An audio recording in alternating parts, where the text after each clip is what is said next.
Welcome to High Cheese with Darren Maloney. Today is Friday, July 29th, 2022.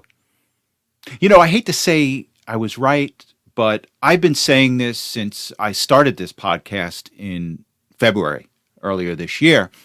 And I've been a firm believer that back then that we were headed for a recession.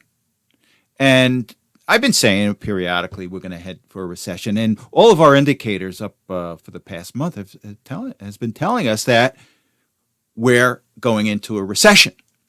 And we are.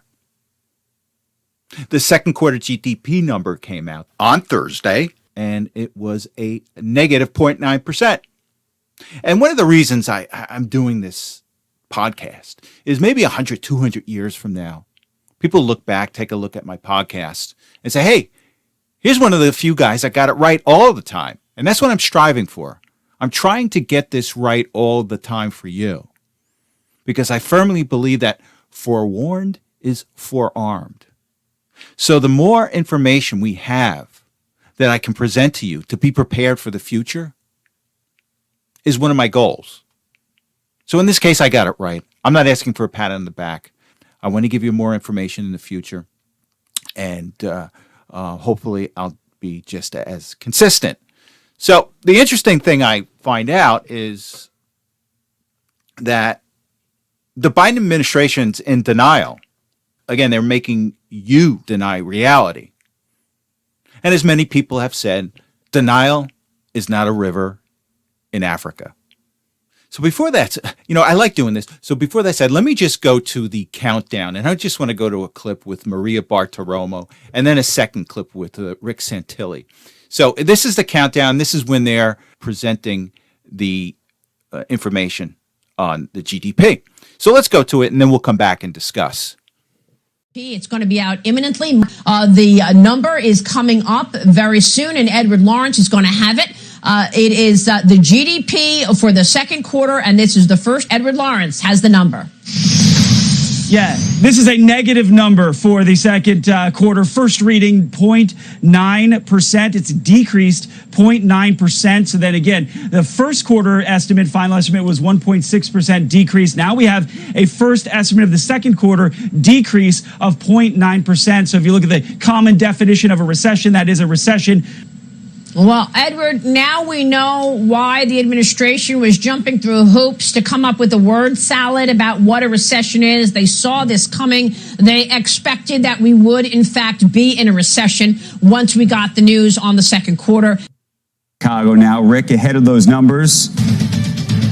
You want to make a... Yeah. We got 20 seconds. You want to make a guess at what we're going to see? Well, I think it'll be up around 0.6, and I think the inventory numbers really saved the day yesterday. But here we go. I see jobless claims at 256,000. That's up 5,000 oh my gosh. Boy, not only was I wrong, down 0.9% on first look at second quarter GDP, down 0.9%. But investors, two back-to-back negative quarters. It's not good. Call it whatever you want. And the first clip was from Maria Bartiromo from Fox News, and the second clip was from Rick Santilli from CNBC.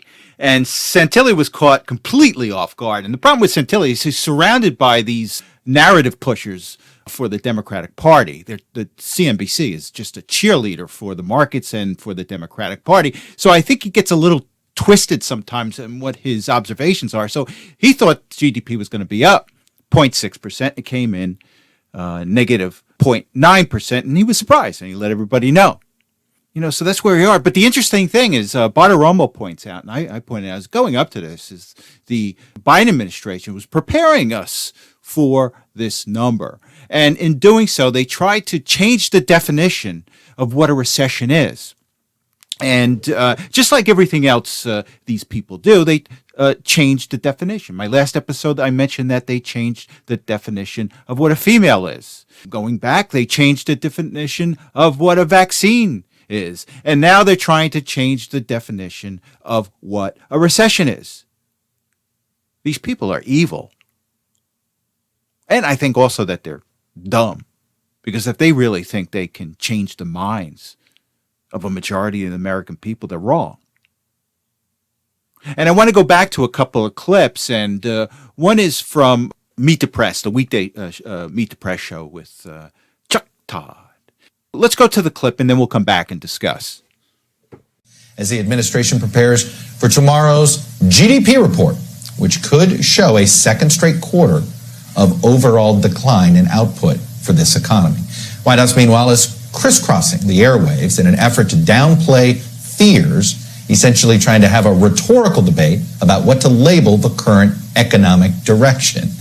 Are we headed towards a recession? Here's how the Biden economic team is putting it.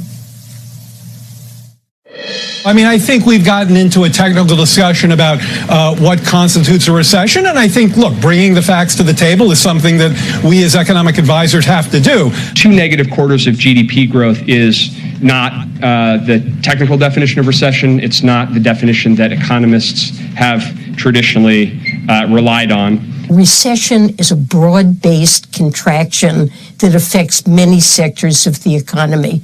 We just don't have that. So just a reminder that this clip was from before the GDP number came out. Now, likely these people, these talking heads for the Biden administration, knew that this number was coming out and they were trying to twist it. Now, I don't know who the second speaker was. I think it may have been Brian Deese, one of Biden's economic advisors. I'm not sure, but he comes out and literally says, oh, it's not a technical definition of a recession. And we'll come back to that statement later. They're trying to form everyone's mind. They're trying to don't look at the number is not the real number. A recession is not a real recession. Don't believe the numbers. Believe what I say. And this is how evil these people are. They really think that if they come out and they constantly say it, it's going to be true. But it's not. And then after the numbers came out, they continued to say, well, it's not a recession. It's really not a recession. And I want to go to a couple of clips. And the first clip I want to play is with press secretary, Biden's press secretary, the inept Karine Jean-Pierre. And she's challenged by Pete Ducey from Fox News because you've had Brian Deese come out and say that, well, back-to-back negative growth in GDP is not the definition of a recession. So Ducey does some research. And let's go to the clip, and he calls Jean-Pierre out on this. If things are going so great, though, then why is it the White House officials are trying to redefine recession? No, we're not redefining recession. If we all understand a recession to be 2 consecutive quarters of negative GDP growth in a row, and then you have White House officials come up here to say, no, that's not what a recession is. It's something else. How is that not redefining recession? Because that's not the definition. That is not the definition. Brian Deese said in 2008, of course, economists have a technical definition, which is of a recession, which is 2 consecutive quarters of negative growth. I can tell you this. Yesterday he said 2 negative quarters of GDP growth is not the technical definition of a recession. It is not. Changed? It is not. Why did he say that it was? is not. I can speak to what he said yesterday in front of all of you, which is the last thing that you just repeated. I feel so sorry for Jean-Pierre. But again, I don't, because she shouldn't be there. She's over her head. And she's not doing a service to you or me by her being there. Now, Bartiromo earlier on in this episode mentioned that it's word salad coming out from the Biden administration. And this is part of the word salad. Oh, we're not gonna define this as a recession because we're gonna wait. There's this organization out there called the National Bureau of Economic Research. They're the ones that determine what a recession is. And this is some arcane bureaucratic group, political group, that apparently is self-anointed to determine when a recession is. And they usually come out at, months, years later in a look-back period. And most of the reports are all nuanced anyway. When when most people know that this is a recession. This is why people accept back-to-back negative GDP growth. Because they're not going to wait for some overly bureaucratic group of geeks that determine months and months up to years later whether a time period is a recession. They're just not going to do that. But Jean-Pierre wants us to wait. Oh, really? Well, let's go to a couple of clips because Jerome Powell isn't waiting. He's saying there's no recession right now. So let's go to a clip by Jerome Powell, and then we'll come back and discuss. Is a recession coming, or are we already in one? Listen to what he said. I do not think the U.S. is currently in a recession. And the reason is there are just too many areas of the economy that are performing, too well. And of course, I would point to the labor market in particular. As I mentioned, it's true that growth is slowing, and for reasons that we understand. Really, the growth was extraordinarily high last year, 5.5%. We would have expected growth to slow. And this clip was taken from Jerome Powell's press conference after the Fed had raised interest rates 75 basis points, 0.75%. So Powell's saying there's no recession here. Yet Biden's press secretary is saying, no, we have to wait. We have to wait for the National Bureau of Economic Research. Powell's not waiting. So what is it? It's word salad. It's mass confusion. That's what they're trying to do to us. Confuse everybody. But we know. And they did this after they realized that they couldn't browbeat the American public by constantly saying, no recession, no recession. So they try to confuse everybody. And that's how they operate. We know. And let me just play another clip from the following day, Thursday. So let's go to Biden's clip, and then we'll come back and discuss. There's going to be a lot of chatter today on Wall Street and among pundits about whether we are in a recession. But if you look at our job market, consumer spending, business investment, we see signs of economic progress in the second quarter as well. And yesterday's Fed chairman, the Fed chairman Powell made it clear that he doesn't think the U.S. economy is currently in a recession. And I think that the White House is going to have to modify their narrative, whatever it is at this point, because it's not working. But I do think they're going to have to modify something because Mohamed El-Arian, he's a well-respected economist. He's a globalist, but occasionally has moments of clarity. And I think this is one of his moments of clarity. And he's going to talk about whether this is a technical recession or not. So before I go to the clip, let me just define. Again, I've always said that the answer is always the simplest answer. And let me just go to a definition of what technical is. Technical, of involving or concerned with applied and industrial sciences, or resulting from a mechanical failure. So think about it along these lines. For those that like sports, like me, think about boxing.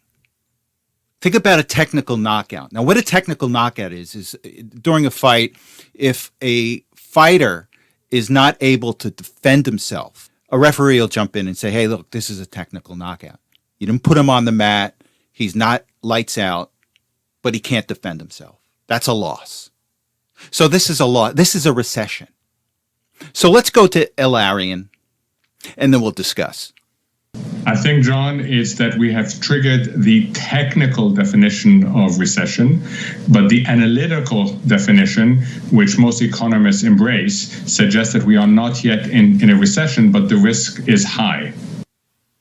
And in addition to El-Arian, the Financial Times, which is a well-respected international financial newspaper, in their paper edition, the headline said that the United States has met a trigger for a technical recession.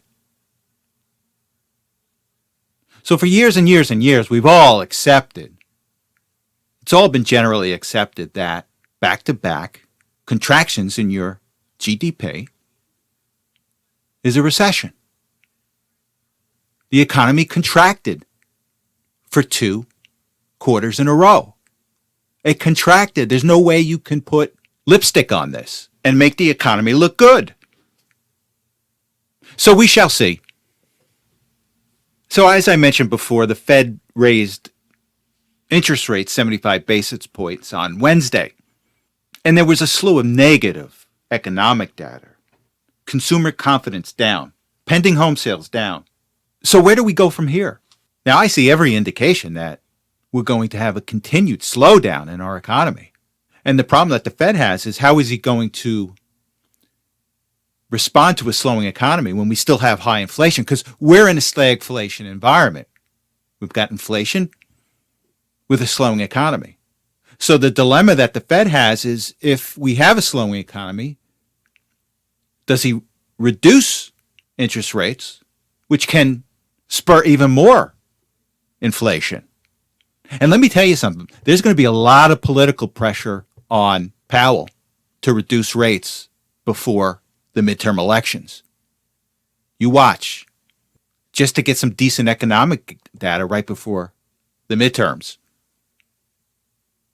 So that wouldn't surprise me, and it shouldn't surprise you. I'm letting you know that right now he may make that political move. Because here's the problem. The problem is Wall Street, these people in these institutions, they don't care about you. They don't care about me. They care about them. It affects them, then they will respond. And Powell's all too willing to make a political move coming closer to the midterms because it's good for him. And I didn't play this, but Arian says, nobody knows. Nobody knows what's going to happen. He doesn't even know what the Fed is going to do. So let's go to this clip, and it's very, very telling. And this clip is from Mike Wilson of Morgan Stanley. And Wilson speaks about who is being affected by this economy, who is affected by this recession. So let's play this clip, and then we'll come back and discuss. Consumers still have the ability to spend, but it's getting to be a smaller group. I think it's pretty clear that the bottom 80% is struggling here. They're spending on most of their discretionary income on necessities, and the upper 10% is always fine, and maybe the upper 20 is okay. And this is not against Wilson. I don't know him. Maybe he's a good guy. Who knows?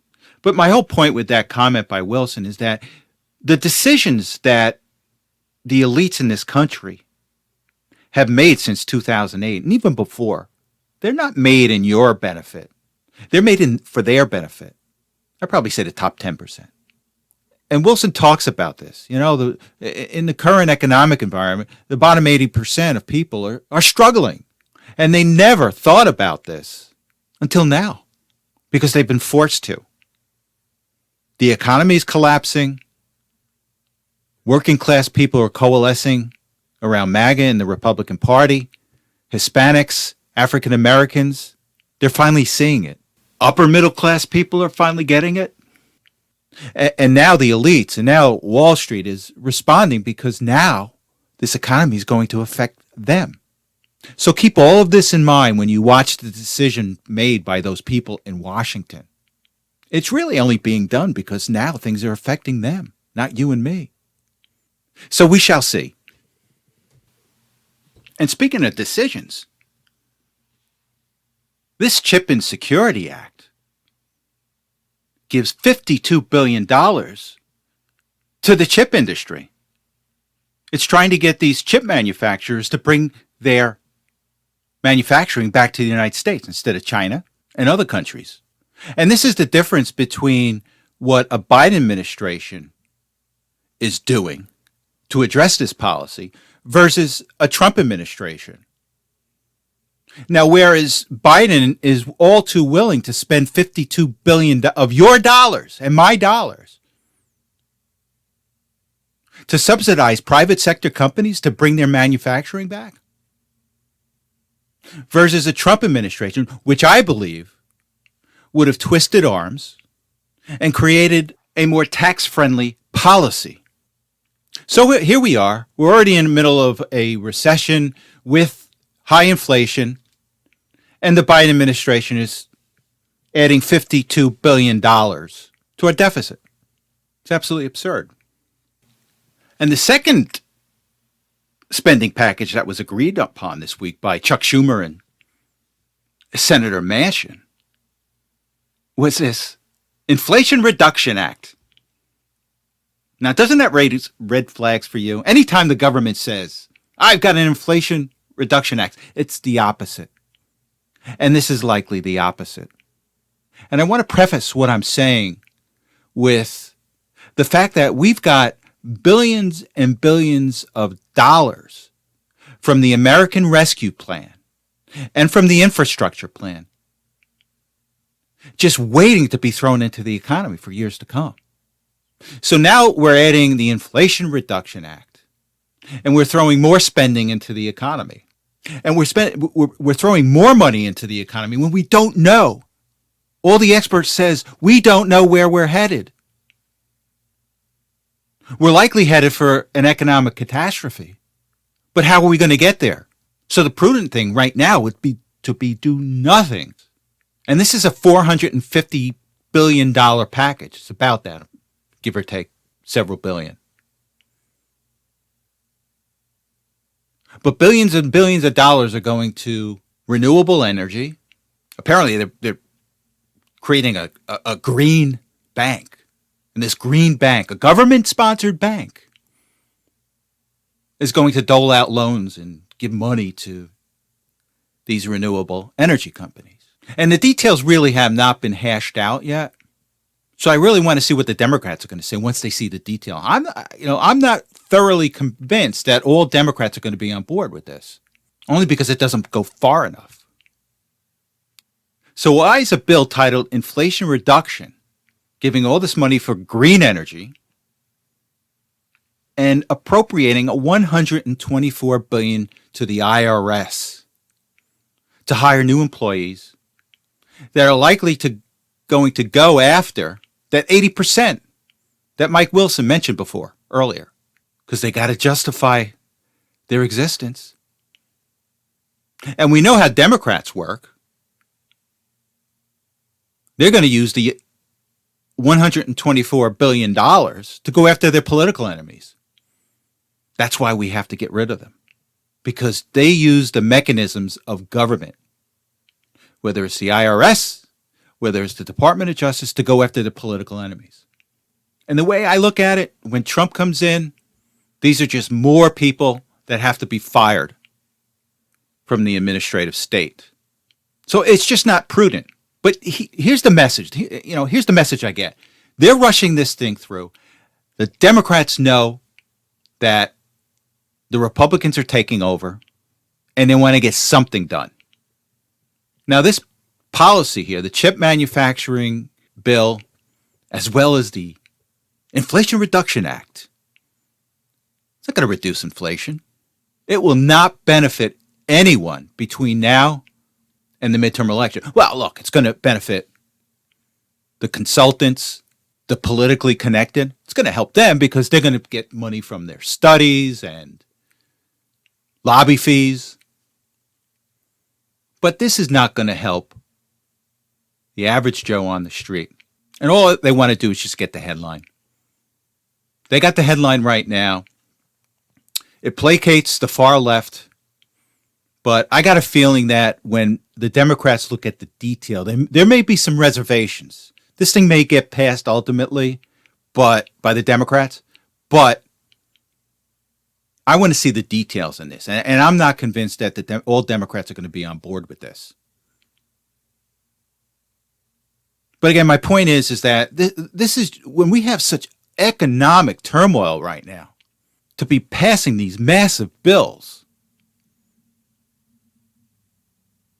after spending all this money over the past 2 years, it's just not prudent. But they don't care because inflation doesn't affect them yet. So we shall see.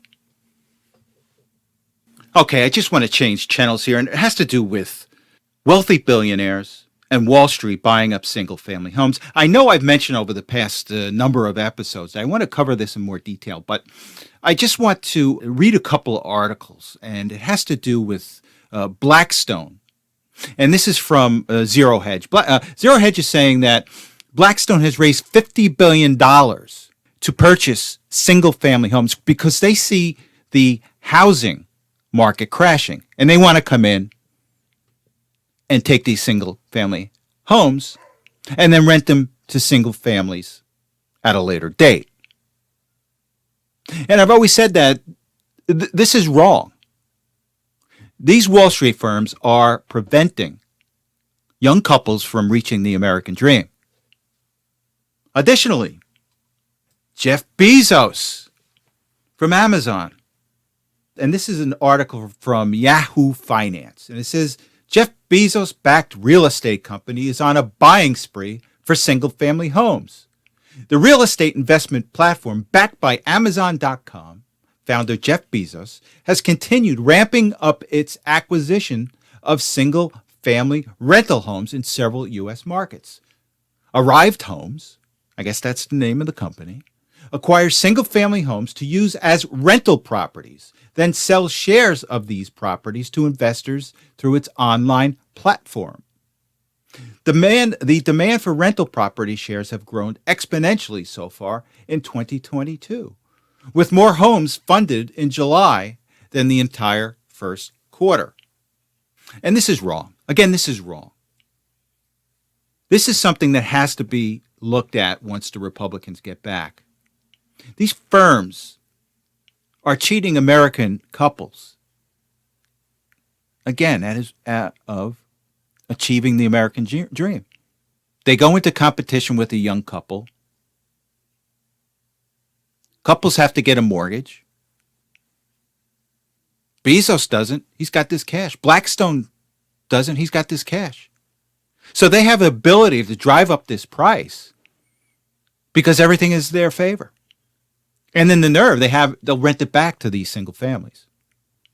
And this makes it more difficult for young couples to achieve the American dream.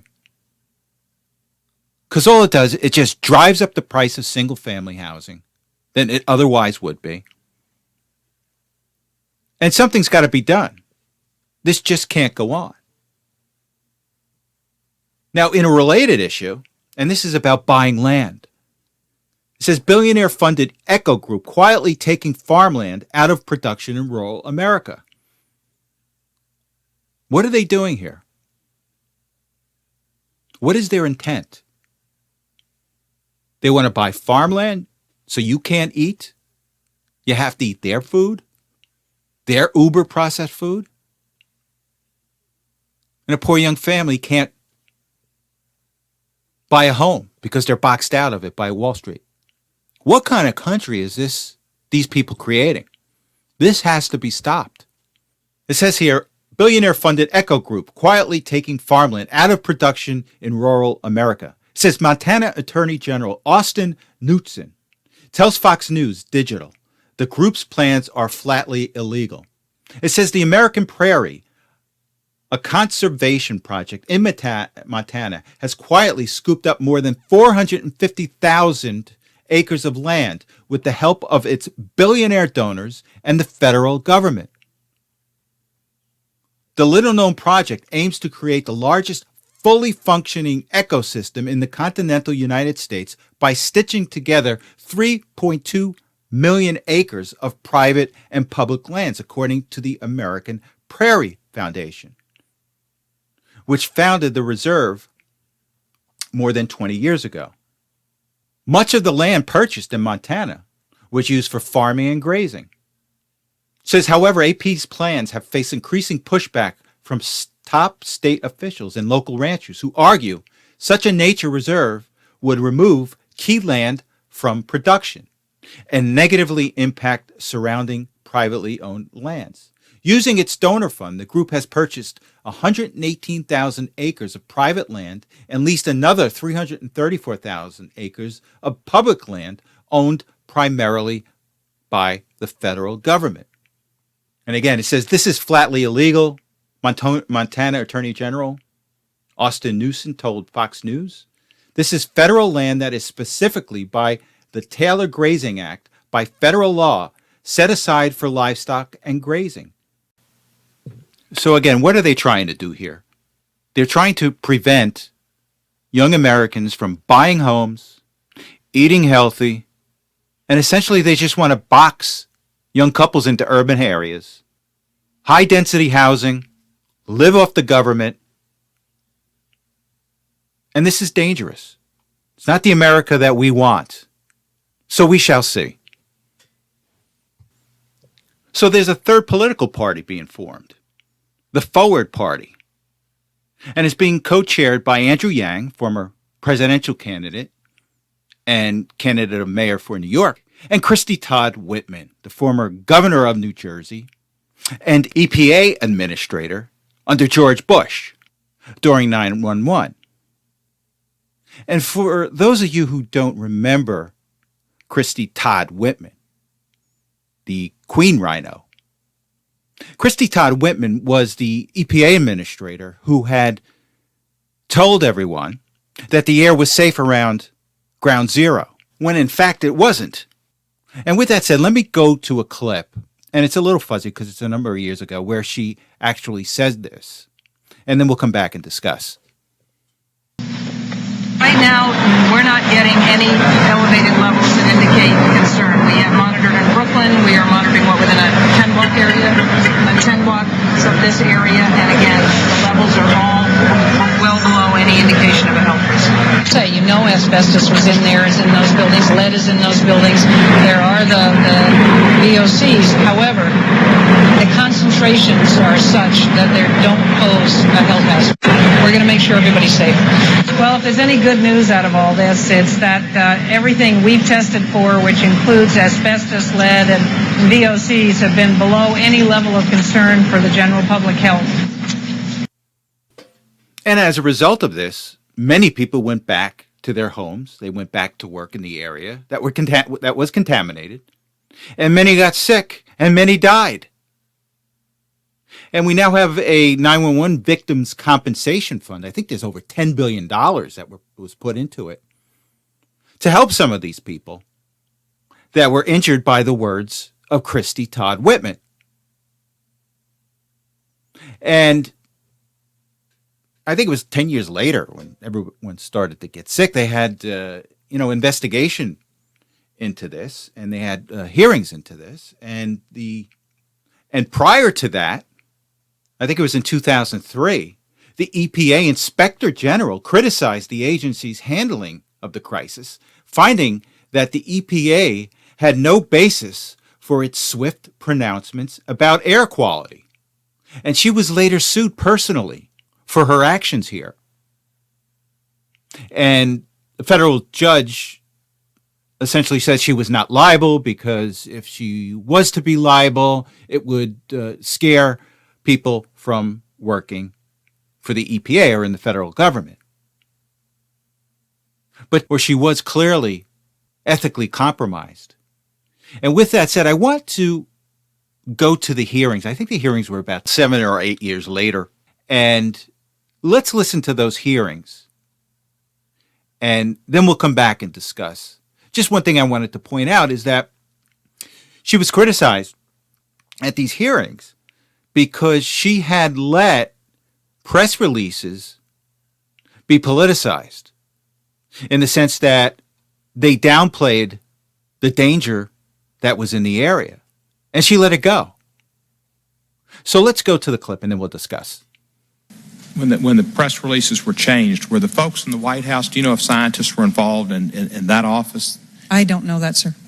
Well, being that you don't know if there are scientists involved on that end, and there were on your end, and you state, which is accurate and correct, that the scientists are the people who should be making these decisions, why did you never object once with the changing of the press releases to all is safe and clear from a precautionary note? The scientists were precautionary, the politicians weren't. Why did you never once be Roy Scheider?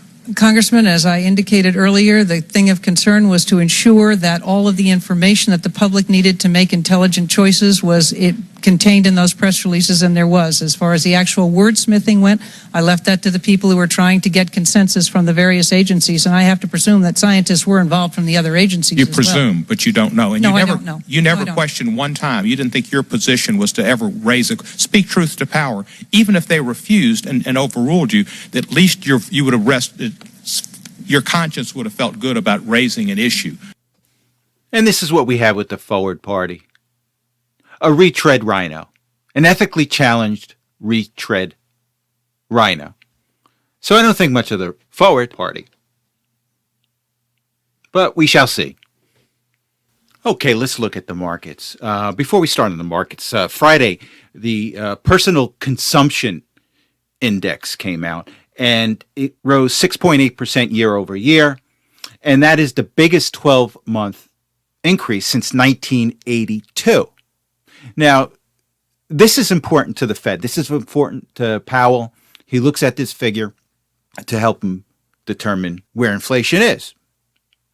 And it's high. It's probably higher than he expected. So he raised rates 75 basis points on Wednesday.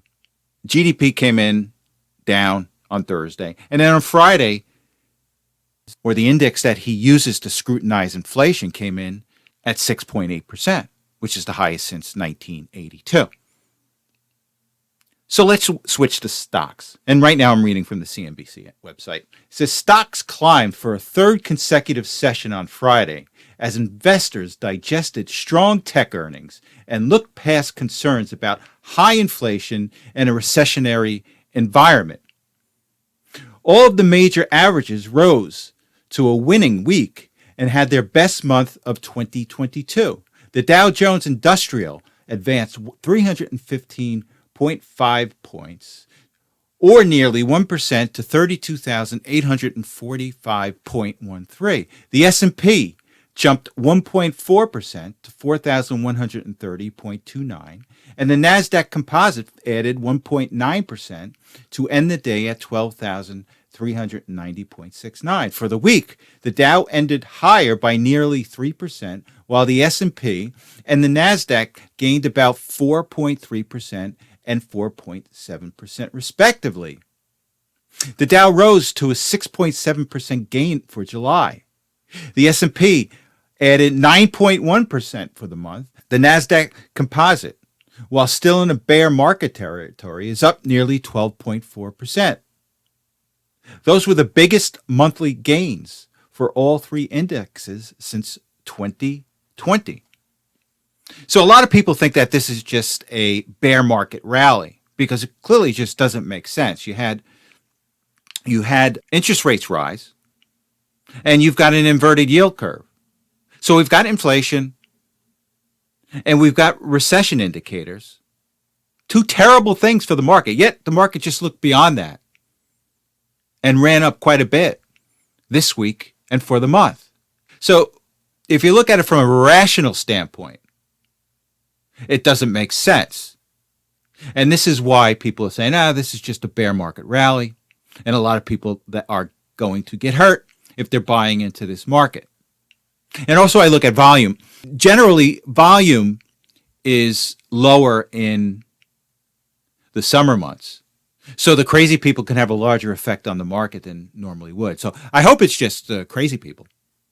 Because if this is what is in their algorithms, if this is what is in their trading algorithms, there's a problem. There's going to be a big problem. I don't think so at this point, but we'll have to be watching this over the summer. Now, year to date, the Dow is still down 9.61%. The S&P is still down 13.34%, and Nasdaq is still down 20.8%. The 10-year was down 2 basis points to 2.658%, while the 2-year is at 2.891%. And again, that is an inverted yield curve, which signifies a recession. WTI crude futures, and right now it's 10:18 in the evening on Friday, July 29th, 2022. WTI crude futures are at $98.30 a barrel. Gold futures are at $1,764. And silver futures are at 20.335 cents per ounce. Bitcoin right now is trading at $23,913.62. Ethereum is trading at $1,719.04, while XRP is trading at 37 cents. Let's take a quick look at the economic calendar that's coming up next week.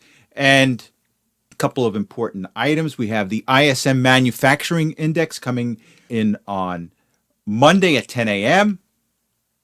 And then we have the S&P U.S. Manufacturing PMI. Then on Tuesday, we have job openings. We have job quits.